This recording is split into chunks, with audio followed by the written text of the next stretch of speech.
Hello and welcome to this session. This is Professor Farhat, in which we will keep working with the risk management process.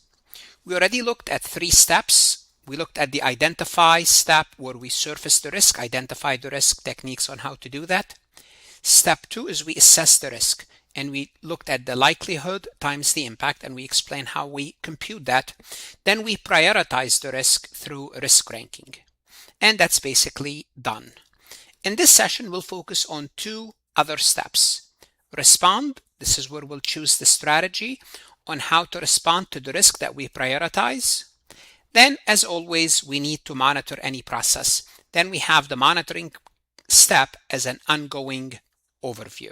So in this session, we would look at techniques that the company uses to select the proper response strategy.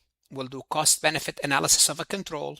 We would look at ongoing risk assessment, and we'll differentiate between the risk appetite and the risk tolerance.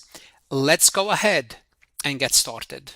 Before we proceed any further, I have a public announcement about my company, farhatlectures.com. My AI turns any lecture into a complete study system. You can create summary table, formulas, and example from each lecture. Flashcard builds from the lesson itself. A quiz build on the lesson. And as a bonus, convert any lecture into a portable short audio on the go. So it helps you with the retention. No noise, no generic responses, just clarity based on that specific lecture.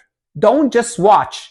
Interact, test yourself, and retain the material using Farhat AI. Now go to farhatlectures.com now and see how the AI can help you understand, practice, and retain the material.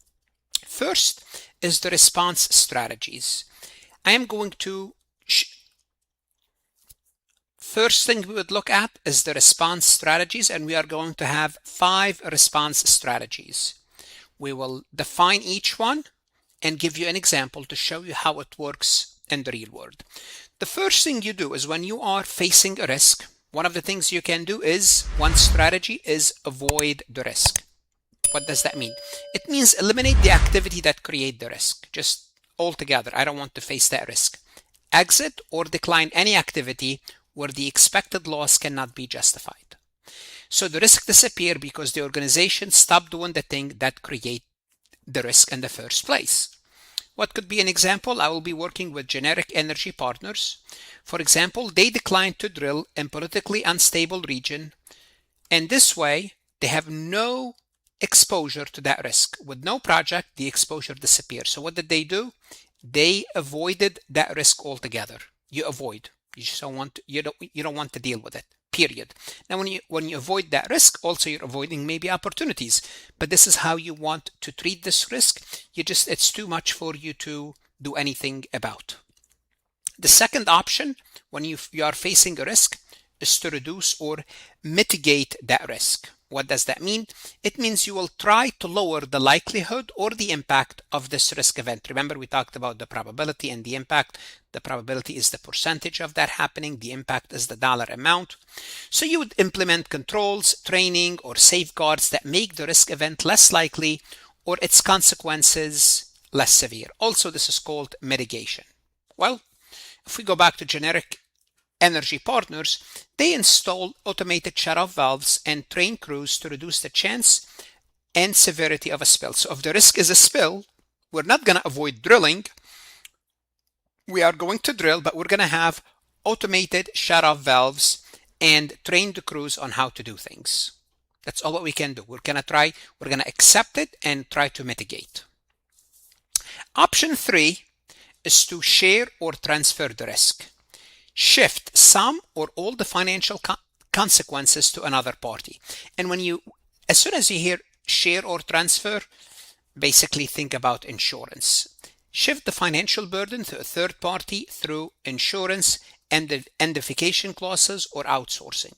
The event can still occur. Keep in mind, you're not eliminating the event, but the financial impact of it is protected. So the probability, the likelihood, there's nothing you can do about that. All what you are focusing now is the dollar amount. You have it covered because you are paying premium to an insurance company to cover this. So for example, a generic will buy liability insurance and require its drilling contractor to identify it on any site injuries. So we took care of that risk. We transferred the risk to another party. Obviously, you have to pay a premium, but nevertheless, you transfer the risk. Now, the insurance company, that's their job. Their job is to accept that risk because the insurance company will insure many different companies. What they do, the insurance companies, they will diversify their client, and this is how they reduce their risk. But that's not our issue. Our issue is the generic energy partners, how they transfer the risk to someone else. Or you can be brave and accept or retain the risk. Here you knowingly say, I'm going to take the risk, bear the risk, because reducing its cost more than the benefit. You acknowledge the risk and bear the loss if it occurs. You say, I'm willing to take the loss if that risk occurs, because the cost to mitigate or transfer it is higher than the benefit. This is common for small frequent losses. For example, generic self-insurers, it's small fleet of service vehicles rather than pay premium that exceed the expected loss. So they want to do what? Every once in a while, put some money away to self-insure their fleet of service vehicle. They don't want to buy insurance. They want to do it themselves to take on the risk. That's perfectly fine. That's in quote brave, but again, you have to look at the risk, how much risk you want to take. Or you can pursue, exploit, deliberately here accept risk, because with risk comes reward, to capture a significant opportunity. Here, deliberately accept additional risk to capture upside opportunity. Again, risk comes with reward. Applies only when the potential gain is large enough to justify the exposure. But you have to be very careful when you are pursuing risk. So here, generic invest in unproven geothermal technology because the potential upside is large. They don't know, the risk is high, but they are going to go ahead and pursue it. So those are typically the various response strategies. You need to be pretty familiar with them. Now, there is a limitation for the response, and that's cost-benefit analysis. We kind of touched upon it, but let's cover it a little bit more. Remember, no response is free. Everything you do, it's going to cost you money. So management must weigh the cost of the chosen response against the reduction in the expected loss. So a response is worthwhile only when the benefit is greater than the cost. In other words, you don't spend money, you don't spend $10,000 to reduce the risk of $2,000. The benefit is the reduction in the expected loss, not the entire expected loss. So you want to reduce the expected loss. Control that partially reduces exposure should be credited only for that portion that it actually removes. Now there's a framework on how for decision making when it comes to cost benefit. The reduction should equal to the percentage decrease times the inherent expected loss. The net benefit is the reduction in the expected loss minus the cost of response.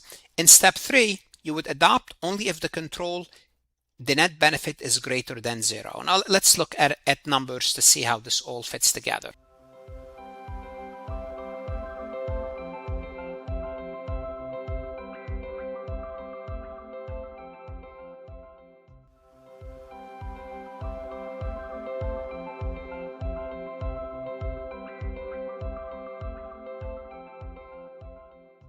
Let's take a look at this scenario and apply the formula from the prior slide. Bright Food faces an inherent expected loss of $30,000 per year from production line breakdown. A preventive maintenance contract costs $9,000 per year and projected to reduce breakdown losses by 70%. So, should the company adopt this contract? So let's first look at the reduction in expected losses. The losses are 70. We expect to bring it down by 21,000. But remember, what's the net benefit? The net benefit is the 21,000, but we had to pay 9,000 to do what? To buy that contract. Therefore, the net benefit, which is basically this is the benefit, this is the cost, the net benefit is 12,000. Well, if the net benefit is positive, greater than 0, adopt the contract. Now, residual expected loss after adopting the control is 9,000 because 30 minus 21 is 9. There's nothing we can do with that 9,000.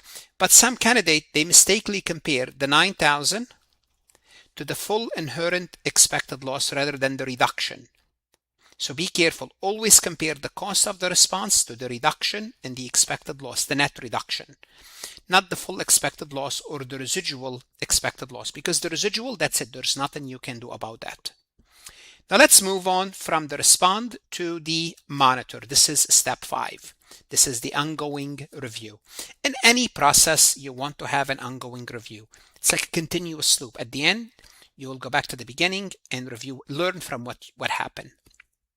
So once responses are in place in step 4, management must keep watching both risks and controls because they change over time.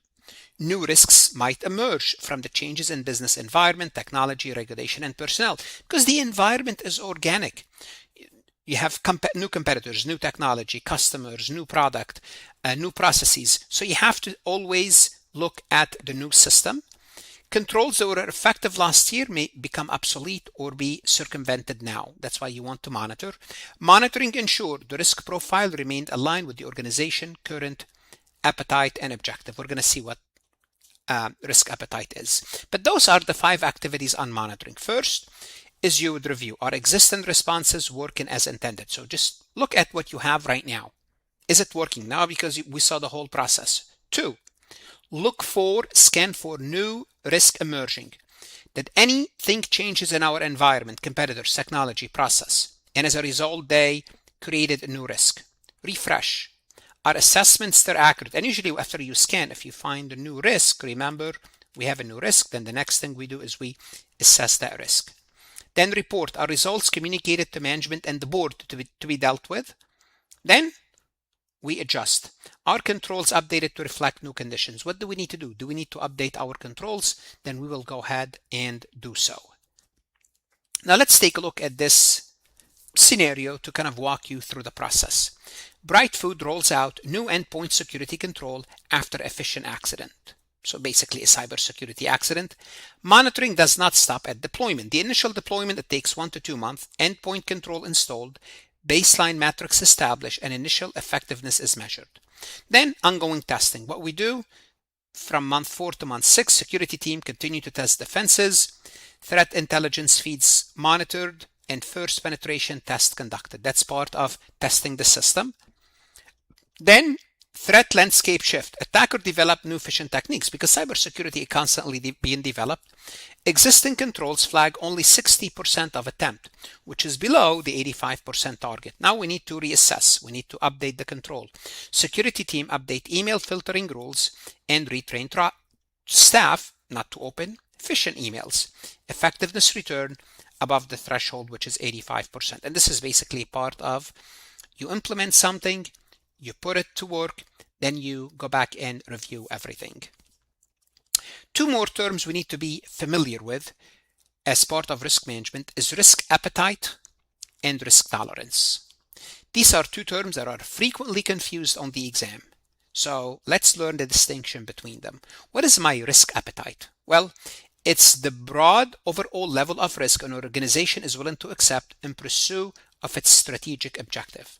So how much risk you want to take? Some people are risk averse. Some people are risk neutral.